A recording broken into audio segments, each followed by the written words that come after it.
Hi everybody, I hope you're doing well. So looking at this image, what is wrong with this image?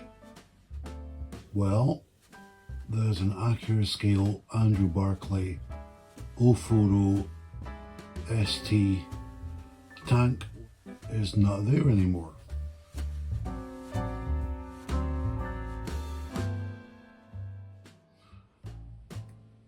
And that's because it's been returned.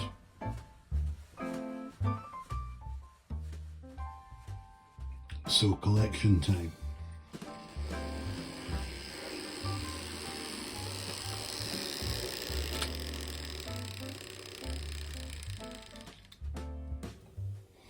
By the class 47.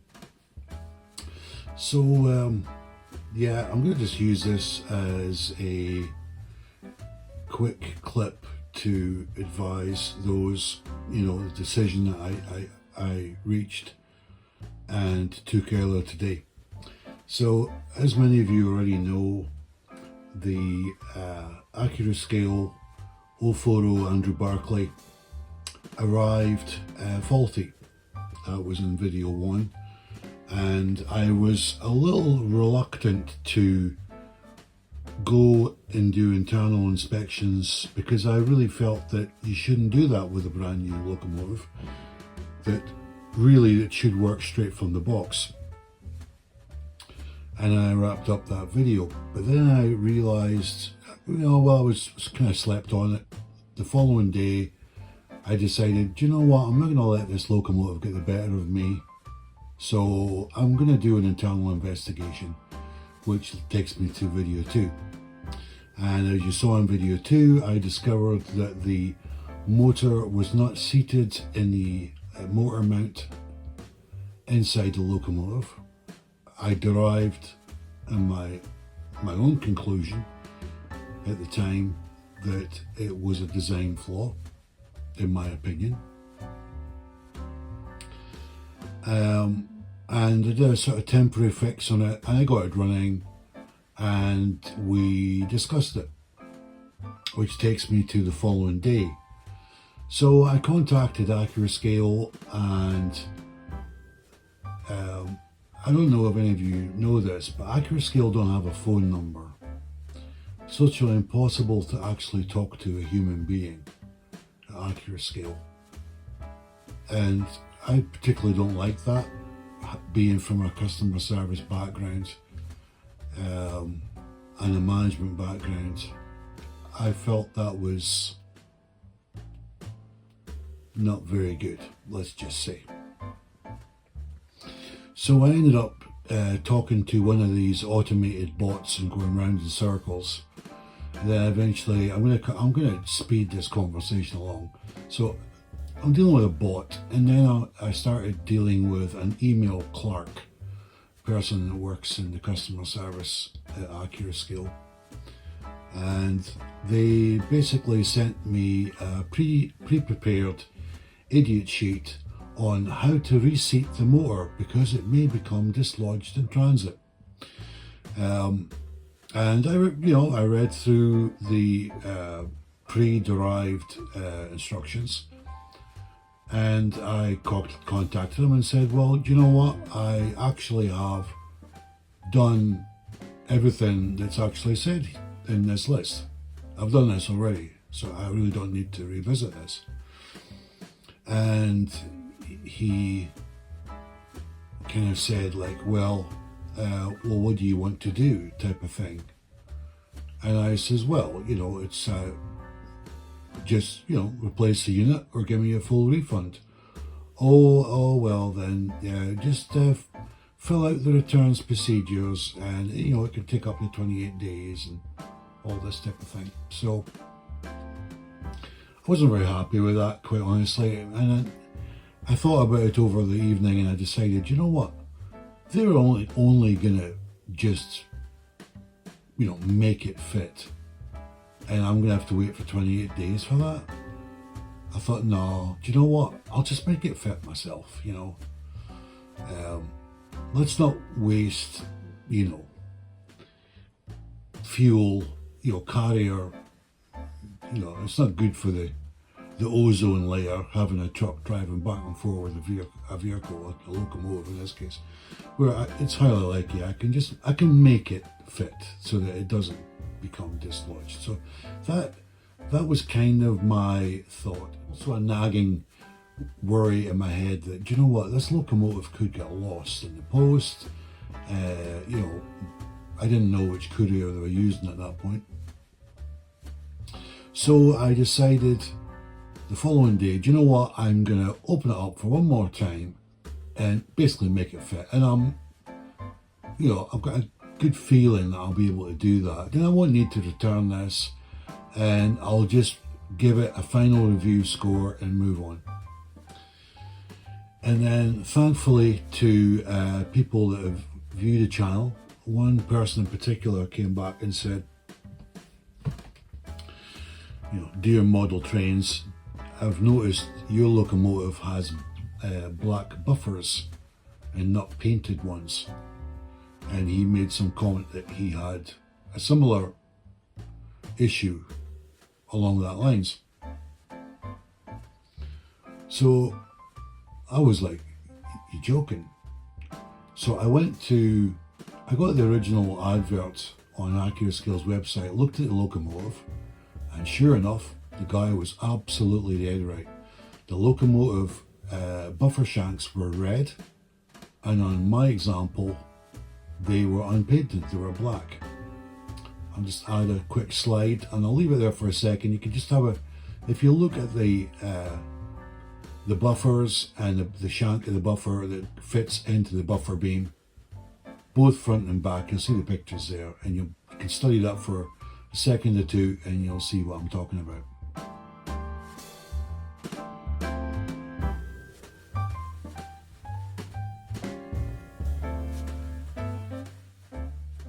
So now that you've seen that, I came and checked that earlier today, and I decided, you know what, I'm not going to open it up again and try and seat this. This is like soccer or football for me.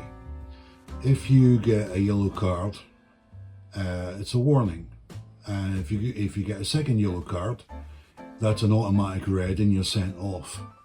Well, that's what happened to the Accurascale. So, you know, I still maintain it's a design flaw with a motor mount. That is my opinion, and I am 100% that that's exactly what that is. What confirms that is when you talk to a manufacturer within a day of receiving it, and I was one of the first people in the UK to receive that they came back within seconds with a sheet with photographs and a step-by-step, this is how you can reseat your motor.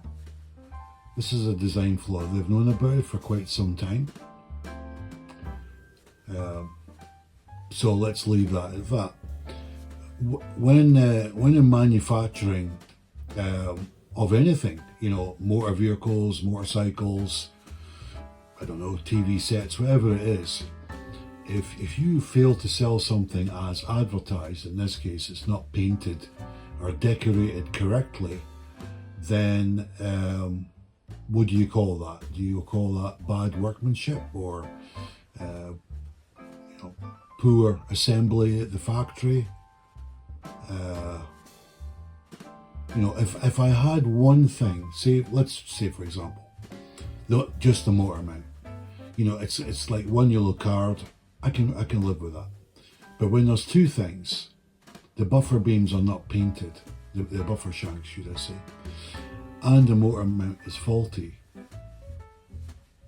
and I paid up front, I paid £100 6 months ago for that, so they've been making interest on my money for 6 months. You see where I'm going, right? And that's why the Class 47 is taking the string away.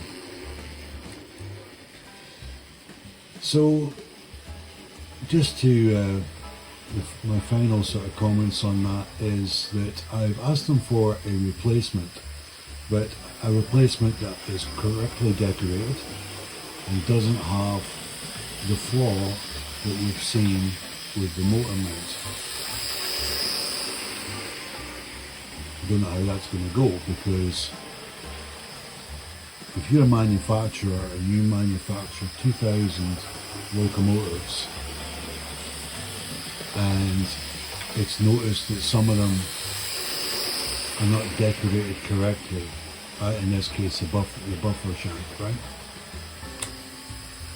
How many of them out of the 2,000 would be like that? One or two? Half of them? Or all of them? I don't know. I don't know the answer to that. But I suspect it's not one or two. Especially when somebody reaches out to me on the channel and tells me that they have the same issue where it's not decorated correctly. So, yeah. It's real. Do you know what? Let me try and be super positive here. I reposition my seat. This is something that Accurascale did not design. It was designed by Hattons. Obviously Hatton were working with a manufacturer on that design. Who that manufacturer is, I don't know. They may have worked with us with Accurascale. And what I'm about to say is incorrect. But I don't know who they worked with on it. So we'll give Accurascale the benefit of the doubt in this case and say, well, they inherited this design. They bought this design from Hattons when Hattons disappeared off the scene. And we'll give them the benefit of the doubt that they didn't know about the design flaw in the motor mounts, even though they made decoration changes to make things more accurate. I don't know if many of you know that, but Accurascale, when it was handed over, they intervened with the production and made various changes. I'm sure you can find that press release that Accurascale made at the time. So they made changes. And they knew about the motor mounts. Now, how long they've known about the motor mounts, I do not know.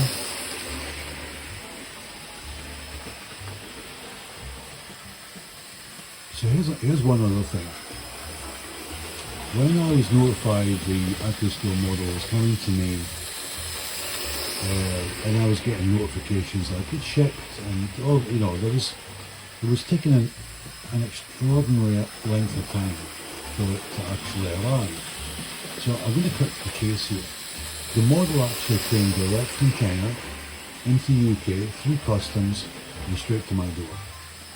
Now, if that did not happen, I apologise and I stand corrected.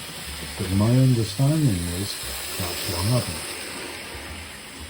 So what's the takeaway from that? Well, here's the takeaway from that. If the products had arrived from China and were inspected at an Accurascale facility and they did a second quality control, they would have discovered all the locomotives where the engines are disconnected. The motors are disconnected from the motor mount. They would have spotted that automatically as soon as they put it on a power track. This is just the motor's running on fresh air. Let's open it up, fix it, do whatever. They probably would have spotted the inaccuracy with the decoration, that certain parts have not been painted. So that's quality control, right? Now, okay, you could say, well, that quality control should be done in China, right? Yeah, that's fine. But, I don't know, maybe this is a factory that you're a long relationship with. They think they're absolutely wonderful. So maybe you don't need to do a secondary inspection, because a secondary inspection means extra handling, extra cost, right? Anyway, I did say on video number 2 that I certainly hoped that nobody else had the same fault that I had. One gentleman come back to me and told me that he had 2. He bought 2 and he said the same thing. So, you know, I really love the locomotive, don't get me wrong. It's just that there's a design flaw and there's incompetence in decoration. Right? If you just fix those 2 things, I'm then going to give a proper review on it. I mean, I'm a nobody content creator, really. I love my hobby. I love sharing it, and if somebody gets some joy out of the things that I'm involved with and see what I do on a daily basis or whatever, they get a tip here and there, or they just puts a smile on their face, then I'm absolutely overjoyed. But, you know, I'm not a big kahuna in the YouTube world, and probably never will be. I will always be transparent and honest and fair. And I think I have been with this. And if you are considering buying the Accurascale 0-4-0, as it stands right now, I cannot recommend it. I have to underline that. I cannot recommend that to anyone else. I do not want somebody else to have the frustration of a model that does not work straight from the box. Maybe they're not the kind of person that likes opening them up and tinkering with them, or if it's a younger railway modeler, I'm maybe not able to do that. And I know what that's like because I started in this hobby at age 10, and I wouldn't have been able to open it up and do anything, you know, in terms of fault checking and remedial work and doing a temporary fix. Not when you're at that age. Or maybe you're not so dexterous with your hand, you're not too good with screwdrivers, and you wouldn't want to attempt something like that because you might break something. Your eyesight's not quite so good. So for all those reasons, I am not recommending that. I hope they replace it with a unit that ticks all the boxes, but right now I just have to wait.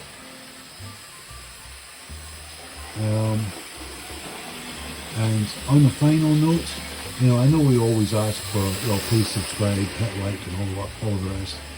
I'll tell you what, the thing about my journey with doing this with YouTube, and I've only been doing it a couple of months, I'm honoured by the interactions I have with the community. Everybody is so nice, so respectful, so helpful. It really, that puts a smile on my face, because the community is great. It's really, what a nice bunch of people, honestly. Really, really nice people. And for that I'm truly thankful.